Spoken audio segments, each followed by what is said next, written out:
Hello and welcome. Welcome to Tarot of the Week and a happy St. Patrick's Day. It is that wonderful day where we all celebrate the Irish culture. So I hope if you are celebrating, you're having a wonderful time, but a safe time. So let's make St. Patrick's Day a lovely, safe occasion. So I'm going back to the cat tarot, and I happened to pop up to a village outside Christchurch, which is where I am filming from, a few weeks back, quite a while back, and I was doing a tarot of a cat tarot for that week. And as Lee said, wow, it was great to see the cat tarot. She was quite excited. So it's really lovely to be bringing back the cats to you.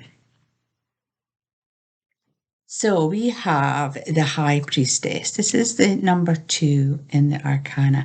Look how beautiful that card is. I do love the tarots. And look at the 2 cat guardians in the background. They're illuminating.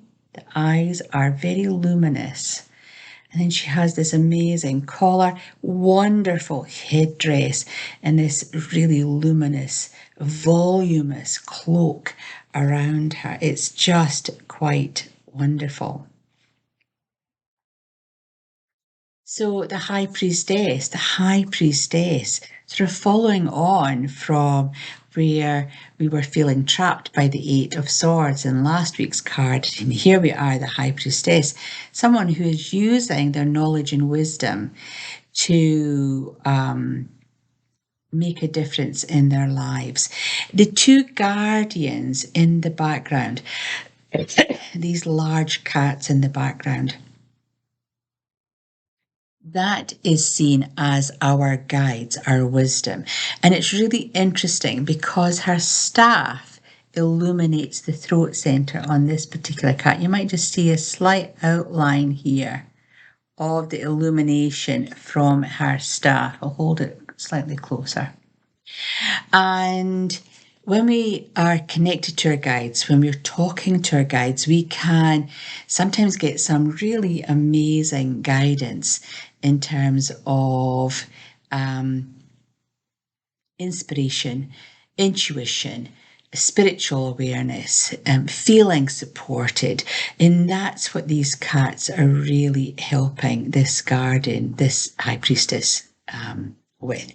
Her headdress is almost like thoughts reaching out into the universe. She's sending her thoughts, cascading her thoughts out there to the cat guardians so that she can get the best information possible.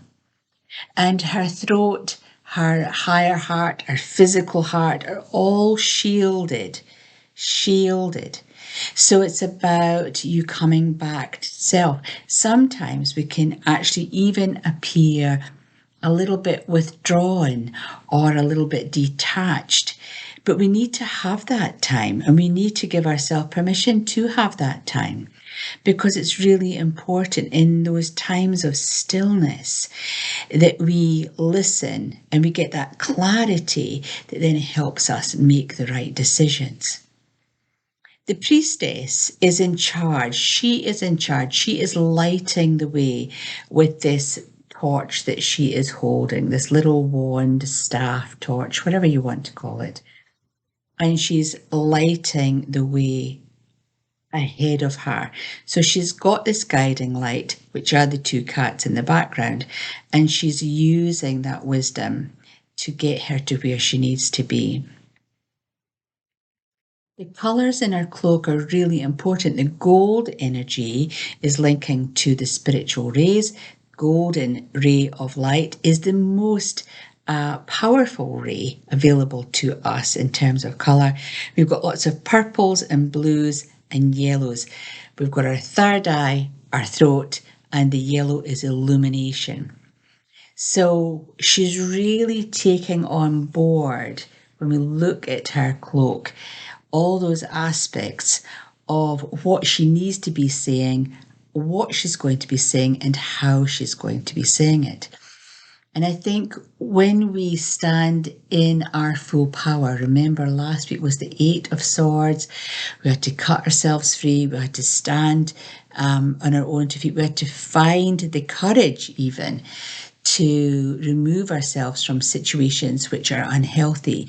And here we have the priestess who's maybe gone through that process, and she's now using her own wisdom to set the pace that suits her, to actually create the path that will get her to the right place by receiving the spiritual wisdom that she needs. It's a really simplistic card. And in fact, the priestess in all of the cards, all the different decks rather, are quite simplistic. But what we need to think about is who we are as people. We're not simplistic as people. In fact, we're quite complex beings, really. And so we need to be aware that when we do need some time out, when we do need to have that hour in a day where we can just be on our own, it's really important. It's not that we're being ignorant, it's not that we're being selfish, but we sometimes do need to just come back to self, just sort of retract from the world around us and figure things out, get that different sort of illumination on what's happening around us. I think the key thing for me with the priestess is that we have to follow our heart. We do know what we're doing. We sometimes forget that. Sometimes we sort of surrender our power to other people. We make them, or we allow them to make decisions for us. We have an expectation that they're going to always be there, when actually we need to be self-sufficient, and we need to be self-coordinated, and we need to be that self-realization and actualization, so that when we make decisions in our life, we can follow those through, and we can make things happen in our world that are really positive and really productive. So that's really what the High Priestess means for me in my life. But what does that mean for you? So we have to think about the week that's coming up. Are you going to have to really sort of come back to self? Do you need to just take some time out over the weekend? Because I know my tarot of the week always comes out on a Friday, so we can think about them over the weekend and then see what comes up during the week. So that's why I post my tarot of the week on a Friday and not a Monday. So thinking about where you're going and who you're going to be interacting with, do you have the right thoughts, words, and feelings that you'll be able to express yourself really clearly in a really confident way, without coming across as being aloof, detached, ignorant even? Arrogant is another word that could be associated with the High Priestess.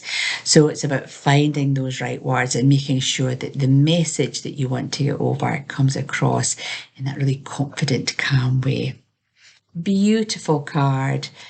Lovely vibration. I am loving the vibration of this one. I feel it in my heart space. I think that's what I'm feeling. I actually feel quite excited when I look at this card. So hopefully you'll have the same sense of excitement when you're looking at the High Priestess. So until the next time, when we see you next week with another edition of Tarot of the Week, stay safe, enjoy St. Patrick's Day, and we'll see you here soon. Bye for now.